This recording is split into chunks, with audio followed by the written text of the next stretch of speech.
Welcome to our YouTube channel English classes by Ashok sir.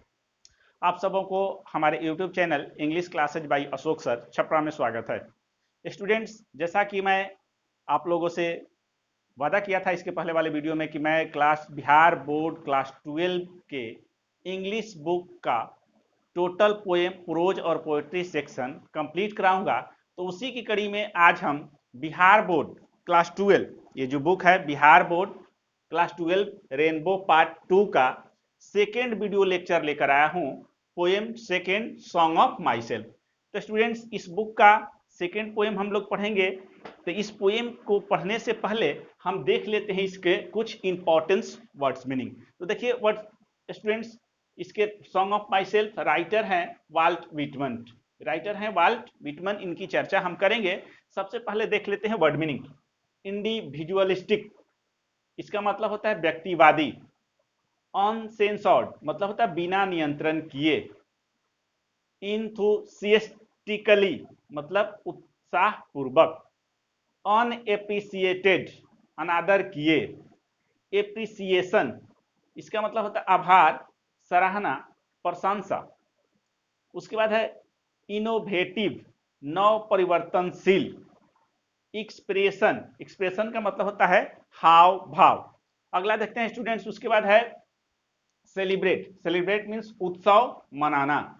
उसके बाद है स्टूडेंट्स एज्यूम मीन्स मानना। उसके बाद है स्टूडेंट्स लोप। आप लोग देखिएगा बुक में लिखा है LOAFE, तो वह ओल्ड इंग्लिश होता है, मॉडर्न इंग्लिश में आएगा LOAF। लोप का मतलब होता है वांडरिंग, मत इसका मतलब हुआ इधर उधर भटकना। उसके बाद है स्टूडेंट्स सोल मीन्स होता है आत्मा। उसके बाद है लीन मीन्स होता है रेस्ट, आराम करना। उसके बाद है स्पीयर मीन्स होता है स्टूडेंट्स नोक, जिसे भाला बर्छी हुआ ना, उसके नोक जो होता है, उसी प्रकार इस पोएम में ग्रास है, ग्रास के जो नोक होता है उसको स्पीयर कहा गया है।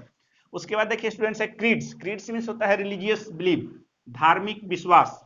उसके बाद है स्टूडेंट्स स्कूल इन एवियंस, आस्था के प्रति सोच की पद्धति। उसके बाद है सफिस, इसका मतलब होता है टू बी इनफ, पर्याप्त होना। उसके बाद है स्टूडेंट्स हार्बर मीन्स विश्वास करना। उसके बाद है स्टूडेंट्स हजार्ड मीन्स खतरा। तो स्टूडेंट्स, आप सबों को ये अपने नोटबुक में जितने वर्ड मीनिंग हम दिए हैं, नोटबुक में वर्ड मीनिंग को लिख लेना है और लिख करके याद कर लेना है। चलिए स्टूडेंट्स, आगे हम लोग देखते हैं।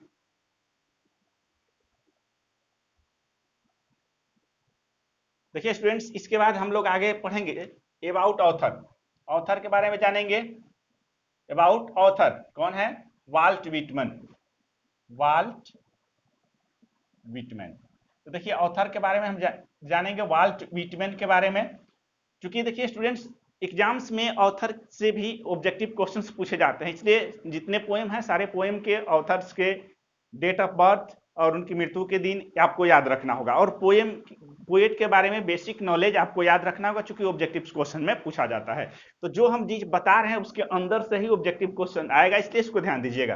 देखिए अबाउट ऑथर में Walt Whitman was an American poet. आपको ये याद रखना होगा कि वाल्ट विटमन जो है ये एक अमेरिकन पोएट है। पूछ देगा कि who was an American poet, 4 go option देगा, उसमें एक वाल्ट विटमन का भी नाम रहेगा। इसलिए याद रखिएगा कि वाल्ट विटमन एक अमेरिकन पोएट थे। ही वाज बोर्न ऑन 31 मई 1819, यानी इनकी जन्म जो हुआ 31 मई 1819 को हुआ था। देखिए ये आपको राउंड फिगर में 1819 ही याद रखिएगा, वही पूछता है, इसको क्लियर डेट ऑफ बर्थ की कोई आवश्यकता नहीं है। फिर and died on 26 March 1892 in USA America. और उनका मृत्यु जो हुआ था 26 मार्च 1892 को अमेरिका में हुआ था। तो आप ये केवल ये याद रखिएगा कि उनकी मृत्यु जो है 1892 को अमेरिका में हुई थी। उसके बाद देखिए स्टूडेंट्स, इनको अमेरिकन पोएट कहा जाता है, ये भी याद रखिएगा। वाल्ट विटमन एक अमेरिकन पोएट थे। इन्हें पीपुल्स पोएट भी कहा जाता है, लोगों की कवि। इन्हें लोगों की कवि, ये भी पूछ सकते हो, ऑब्जेक्टिव में पूछेगा कि हु आज पीपुल्स पोएट कौन थे? 4 ऑप्शंस रहेगा, एक वाल्ट विटमन का भी नाम रहेगा, तो आप समझिएगा कि हाँ वाल्ट विटमन हमारे पीपुल्स पोएट है। तो ये जितने ऑब्जेक्टिव क्वेश्चंस बनेगा सभी ऑब्जेक्टिव क्वेश्चंस की चर्चा इसमें करते चलेंगे, इसलिए आप ध्यान दीजिएगा जो हम बता रहे हैं। उसके बाद देखिए, he began working as a carpenter, बढ़ई बढ़ई जो होता है, जो लकड़ी का काम करता है लोग, he began working as a carpenter before his 12th birthday, यानी कि उनके 12वीं भी जन्मदिन नहीं माना था, तब उसके पहले उन्होंने क्या किए, कारपेंटर के काम करने लगे।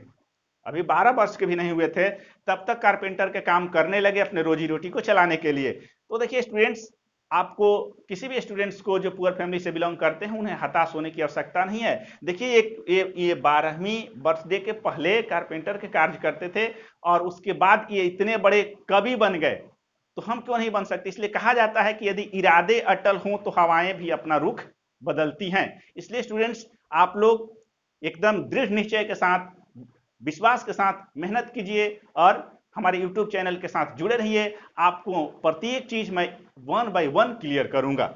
आगे देखिए students, he also work as a printer, वो फिर क्या किए, उसके बाद प्रिंटर का कार्य किए, टीचर टीचिंग का भी कार्य किए टीचर के रूप में, एंड एडिटर संपादन का भी कार्य किए। अगला देखिए students, he also work A volunteer, volunteer का मतलब होता है स्वेच्छा से, बिना पैसा लिए। इसका मतलब होता है स्वेच्छा से, बिना कोई मजदूरी के।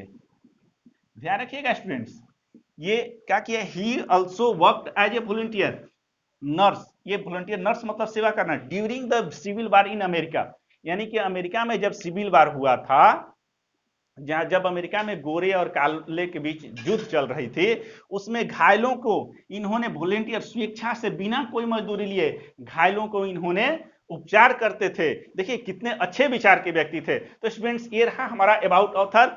अब इसके बाद हम लोग इस पोएम के थोड़ा सा इसमें है, एक ऑथर के बारे में और हम बता देते हैं, लीव ऑफ ग्रास, जो एक उनके द्वारा लिखा गया पोएट्री कलेक्शंस का बुक है, उसकी चर्चा करेंगे। उसके बाद लाइन बाय लाइन हम लोग पढ़ेंगे पोएम के बारे में। देखिए स्टूडेंट्स, इसके बाद है लीव ऑफ ग्रास। देखिए लीव्स ऑफ ग्रास क्या है, तो लीव ऑफ ग्रास जो है एक पोएट्री कलेक्शन है, मतलब ये उनके द्वारा लिखा गया जो पोएम है, पोएम का कलेक्शन है। ये एक प्रकार का किताब है जिसमें उनके द्वारा लिखे गए पोएम का कलेक्शन है।